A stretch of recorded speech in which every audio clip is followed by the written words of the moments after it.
आप सब पर सलामती हो। मैं यासिर रशीद हूँ और आप मेरा वीलॉग देख रहे हैं। आज पाकिस्तान तहरीक इंसाफ का इस्लामाबाद में जलसा था, लेकिन चीफ कमिश्नर इस्लामाबाद मोहम्मद अली रंधावा की जानिब से पाकिस्तान तहरीक इंसाफ को तरनौल के मकाम पर जलसा ना देने की वजूहात जो हैं वो सामने आई हैं। जलसा उसकी इजाज़त पहले डिप्टी कमिश्नर ने दी और फिर चीफ कमिश्नर इस्लामाबाद ने एनओसी मनसूख कर दिया। चीफ कमिश्नर इस्लामाबाद की जानिब से पीटीआई को जलसे की इजाज़त ना देने से मुतल्लिक जारी नोटिफिकेशन के अंदर ये कहा गया है कि मकामी अफराद की शिकायत और सिक्योरिटी इदारों की रिपोर्ट पर जलसे का नोटिफिकेशन मुअत्तल किया गया। मैं बताता हूँ ये मकामी अफराद कौन से हैं। नोटिफिकेशन के मुताबिक पुलिस नुमाइंदगान ने यह तस्दीक की है कि 3 जुलाई को इस्लामाबाद से भारी मिकदार में असलहा और बारूद बरामद हुआ। संजगानी और तरनौल के इलाकों में इंटेलिजेंस बुनियाद पर ऑपरेशन किए गए, जो ऑपरेशन ताहाल अभी तक जारी है।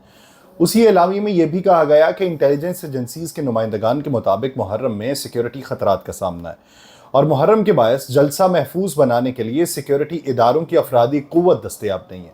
सिक्योरिटी एजेंसीज की जानिब से सिक्योरिटी अलर्ट जारी किए गए हैं और मोहम्मद अली रंधावा की जानिब से ये कहा गया है कि सिक्योरिटी अलर्ट के मुताबिक मुहर्रम के दौरान दहशतगर्द कार्रवाइयों के खतरात हैं और तरनौल का इलाका गुंजान आबाद है और हवाई अड्डे, जीटी रोड, मोटरवे तक रसाई का अहम मकाम है। पहले ये सुन लें कि ये उनकी तरफ से क्या कहा गया और पीटीआई की तरफ से क्या कहा गया और फिर उसके बाद थोड़े से हकायक के ऊपर बात करते हैं। पाकिस्तान तहरीक इंसाफ ने तरनौल में जलसे की इजाज़त ना मिलने पे इस्लामाबाद हाई कोर्ट से रुजू किया। शुएब शाहीन गए और उनकी जानिब से पाकिस्तान तहरीक इंसाफ ने जलसे की इजाज़त ना मिलने पर इस्लामाबाद हाई कोर्ट में तौहीन अदालत की दरख्वास्त दायर की। इस्लामाबाद हाई कोर्ट की डायरी ब्रांच ने जलसे का इजाज़तनामा मनसूख करने की दरख्वास्त पे नंबर लगा दिया, जबकि पाकिस्तान तहरीक इंसाफ ने आज ही तौहीन अदालत की दरख्वास्त समाअत के लिए मुकर्रर करने की इस्तदा की, लेकिन सेम डे में वो नहीं लग सकती। ये मोहसिन अख्तर कियानी साहब का भी कहना है, लेकिन देखना ये है कि पाकिस्तान तहरीक इंसाफ ने तरनौल के मकाम पे जलसे की इजाज़त जो तलब की थी, चीफ कमिश्नर इस्लामाबाद ने पीटीआई को जलसे की इजाज़त देने से इनकार किया था, लेकिन तहरीक इंसाफ ने एनओसी मनसूख होने के बावजूद भी इस्लामाबाद में जलसा करने का ऐलान किया था। लेकिन अब हुआ ये कि पीटीआई चेयरमैन बैरिस्टर गौहर ने कहा कि तरनौल जलसा तहरीक तहफ़्फ़ुज़ आईन पाकिस्तान के प्लेटफॉर्म से होना था, जिसे मुलतवी कर दिया। अब अदालत से हम दरख्वास्त करेंगे कि यौम आशूर के बाद हमें जलसे की इजाज़त दें। उन्होंने कहा कि अदालत के हुक्म के बाद डीसी ने जलसे का नोटिफिकेशन दिया, जो नोटिफिकेशन जो है वो हाई कोर्ट की हिदायत के ऊपर हुआ और कमिश्नर के पास इख्तियार नहीं है कि उसे मुअत्तल कर दे। जिस लेटर को बुनियाद बनाकर नोटिफिकेशन मुअत्तल किया गया, उस लेटर को हाई कोर्ट में पेश करते। हम हाई कोर्ट इसलिए आए कि आइन और कानून के मुताबिक जलसा करें। बैरिस्टर गौहर ने यह कहा कि बानी पाकिस्तान तहरीक इंसाफ के बगैर कोई सियासत मुकम्मल नहीं है। आइन और कानून की बालादस्ती के लिए हम सब कोशिश कर रहे हैं। अच्छा, सबसे पहले तो बात वो करते हैं कि बुनियाद जिन दरखास्तों को बनाया गया, तरनौल का जो नवाही इलाका है वहाँ पर पाकिस्तान मुस्लिम लीग नून के लोग मौजूद हैं। भारी अक्सरियत में नहीं, लेकिन उनके ओहदेदारान का ताल्लुक उस जगह से है। ज़रा ये बताते हैं कि पाकिस्तान मुस्लिम लीग नून के वहाँ के मकामी रहनुमाओं ने ये दरख्वास्त दी और उन्होंने ये दरख्वास्त दी। ज़ाहिर बात है कि वो किसी की ईमा के ऊपर दी गई होगी। ऐसा तो हो नहीं सकता कि कोई उठे और सिर्फ वो अपनी ईमा के ऊपर दरख्वास्त दे दे। जिनका ताल्लुक सियासी जमातों से होता है और वो उसके ओहदेदारान होते हैं, वो सियासी जमातों की डायरेक्शन के मुताबिक ही इक़दाम उठाते हैं। तो उन्होंने वो दरख्वास्त दी जिसको मिन्नो अन कबूल कर लिया गया।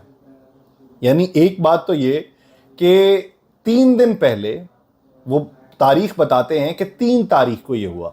जलसे की इजाज़त जो उन्हें मिली वो जलसे की इजाज़त के बाद का वाक़या है, जो बरी इमाम के पास इन्होंने कुछ दहशतगर्दों को या असलहा इन्होंने वहाँ से बरामद किया। खुफिया ऑपरेशन था और वहाँ से बरामद किया, तो उसको भी बुनियाद बनाया। और दूसरा बुनियाद क्या बनाया है?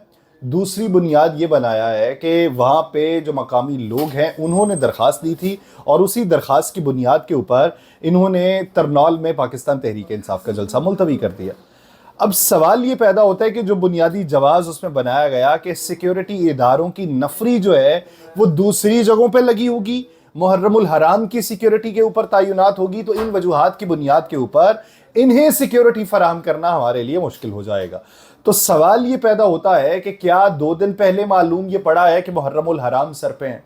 सवाल ये पैदा होता है कि वो सिक्योरिटी जो इनको मुहैया की जानी थी وہ 27 نکات کے اندر موجود تھی یا نہیں موجود تھی، کیونکہ ابتدائی طور پہ ڈپٹی کمشنر کی طرف سے ان کو جو 27 نکاتی شرائط نامہ تھمایا گیا تھا اس میں یہ بات کی گئی تھی کہ سیکیورٹی آپ اپنی رکھیں گے، سیکیورٹی آپ کی ہوگی، جلسہ گاہ کی حفاظت کرنا آپ کی اپنی ذمہ داری ہوگی۔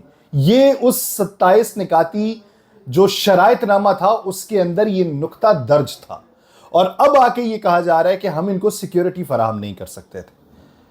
بادی النظر میں جلسہ کرنے کی اجازت نہ دینا ہی مقصد تھا، اور اس کو کوئی بھی جواز بنایا جاتا وہ بنا لیا گیا۔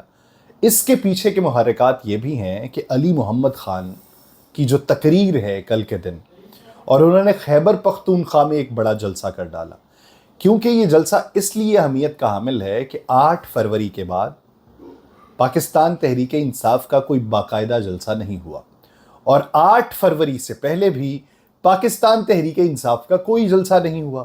ان کی کارنر میٹنگز بھی ہوتی تھیں تو اس پہ پابندیاں لگتی تھیں، تو اس وجہ سے یہ ایک ٹرننگ پوائنٹ تھا پاکستان تحریک انصاف کے لیے، اور خیبر پختونخوا کے جلسے نے یہ ثابت کر دیا کہ یہ ٹرننگ پوائنٹ پاکستان تحریک انصاف کو مقبولیت اور بخش دے گا، اور اسی کی بنیاد کے اوپر انہوں نے یہ فیصلہ کیا کہ یہ جلسہ نہیں ہونے دینا۔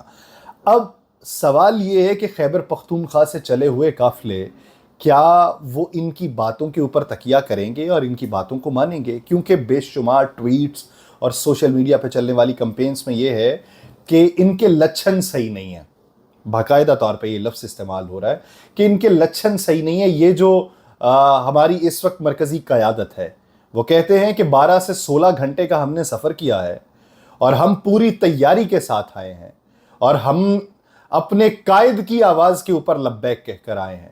تو یہ کیا ہے کہ قائد کا پیغام پہنچے نا اور یہاں کی مرکزی قیادت بیٹھ کے فیصلہ کر لے کہ ہم اس کو ملتوی کرتے ہیں۔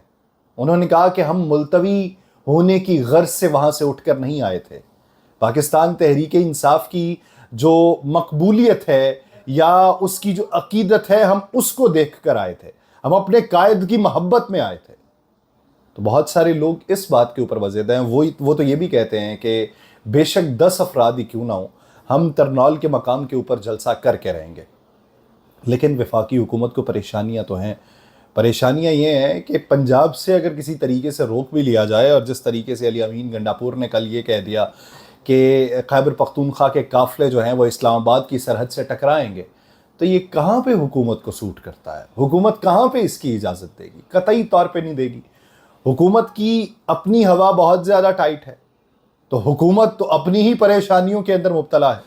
ابھی خارجہ پالیسی کے حوالے سے ہمیں بے شمار مشکلات کا سامنا ہے، اور اندرونی معاشی منظرنامہ ہمارے گلے کا طوق بن چکا ہے، تو وہاں پہ حکومت کو کیا سوٹ کرتا ہے کہ اپوزیشن اٹھے اور وہ ایک جلسہ کر ڈالے، اور وہ جلسہ تاریخ کا یادگار ترین جلسہ ہو جائے؟ تو ان کے پلے کیا رہے گا؟ حکومت کو قطعی طور پہ یہ زیب بھی نہیں دیتا کہ وہ ان کو اجازت دیتے۔ اب دیکھیے کہ کیا منظرنامہ بنتا ہے، کارکنان کس حد تک متحد ہوتے ہیں یا مشتعل ہو جاتے ہیں۔ مجھے دیجیے اجازت، اللہ نگہبان۔